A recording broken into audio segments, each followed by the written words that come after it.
Vi har så om det tropiske klimabælte. Vores jord den er inddelt i klimazoner og plantebælter.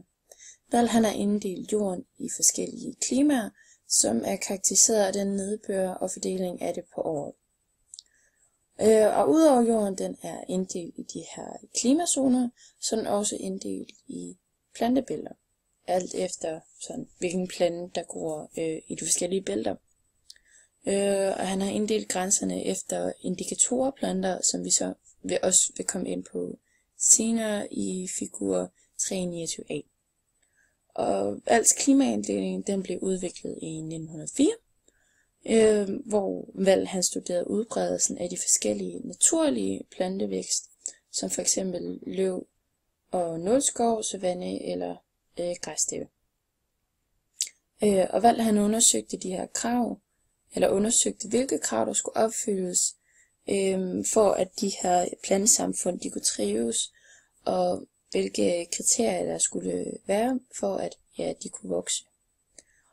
Og Val han søgte efter sammenfaldet mellem den naturlige plantevæksts grænse og temperaturgrænsen, og kom frem til, at gennemtemperaturen for den koldeste og den varmeste måned, den var rigtig vigtig for de her plantebilleder.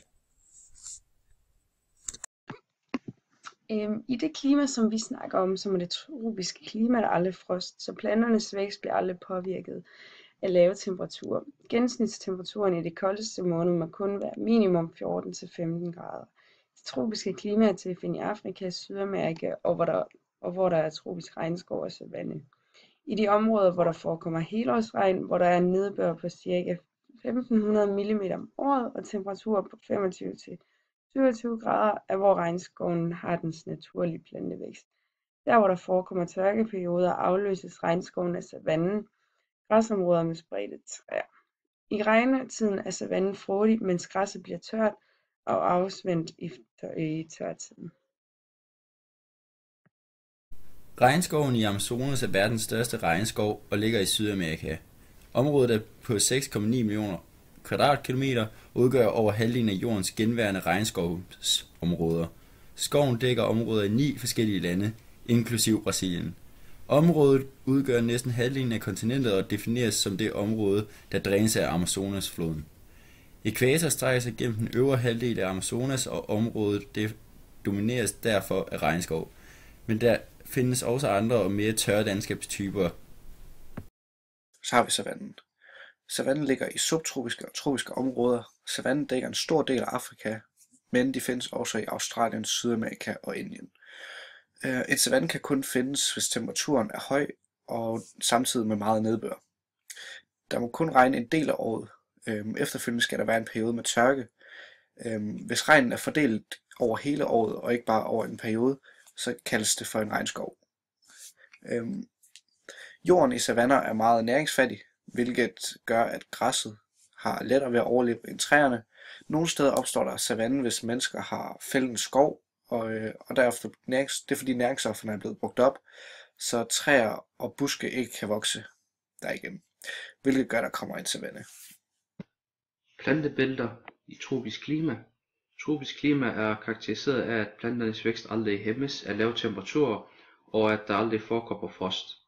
Det svarer de fleste steder til 15 Celsius isotermen for koldeste måned. I områder med helårsregn og temperaturer på 25-27 Celsius er regnskoven den naturlige plantevækst. Hvor der forekommer tørkeperioder, afløses regnskoven af savannen, græsområder med spredte træer. I regntiden er savannen frodig, mens græsset bliver tørt og afsvedet i tørtiden. Når buske og træer falder deres blad med længere tørkeperioder, afløses den savannen af græssavannen, og i områder med kun korte regntider af busketæppe med spredte bevoksninger. Hvor nedbøren hele året er utilstrækkelig, findes ørken med meget sparsom vegetation. På figur 3,29a kan man se, at skemaet viser den dominerende naturlige vegetation for hvert klimazone, men vi fokuserer på den tropiske heroppe. Vegetation bliver bestemt af naturgivne.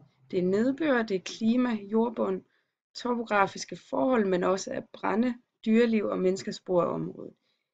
De klimatiske bestemte vegetationstyper er indordnet i zoner, klima og plantebælter. I tropisk klima er der ørken i 7-11 måneder, hvor det er her. Når der er lidt nedbør og høj temperatur, er der ørken.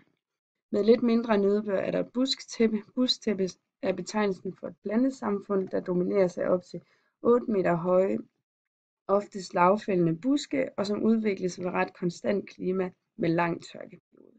Savannen opstår i tørtiden 3-5 måneder, og regnskoven opstår med et nedbør på 1,500 mm ved helårsregn. Figur 329b viser klimabæltsinddelingen ifølge Martin Wall. Og herude i siden, der kan man se, hvilke slags plantebælter, som er hvilken farve, som man kan se her. Der er den grøn, det vil sige, der er regnskov.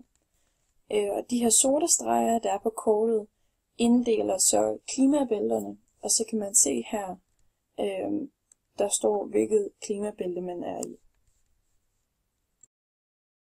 Med en hydrotermfigur i hånden kan du læse meget om det område, det kommer fra. Til at starte med kan vi få et billede af, hvor på jorden vi er. Normalt deler vi jorden op i to, en nordlig og en sydlig halvkugle. Når der er sommer på den nordlige halvkugle, er der vinter på den sydlige og omvendt. Den viden kan vi bruge til at bestemme, hvilken halvkugle vores hydrotermfigur er fra. Hvis der er varmest i juni, juli og august måned, hvor vi jo har sommer her i Danmark, så er vi på den nordlige halvkugle. Hvis der til gengæld er varmest i december, januar og februar, er vi på den sydlige halvkugle. Længden og tidspunktet for nedbør kan fortælle os noget om, hvordan det ser ud det sted hydrotermfiguren er fra. Hvis der falder mindre end 250 mm nedbør på et år, taler vi om en ørken. Hvis vi har nogle måneder, hvor der ikke falder meget regn, er vi et sted, hvor der på nogle tidspunkter af året er tørke, som f.eks. er steppe- og savanneområder. Hvis hovedparten af nedbøren falder på nogle få måneder, kalder man det for regntid. Litteraturlisten, hvor vi blandt andet har brugt Geografibogen side 48-49, Viden.dk, Den Store Danske.dk og Wikipedia, den engelske version.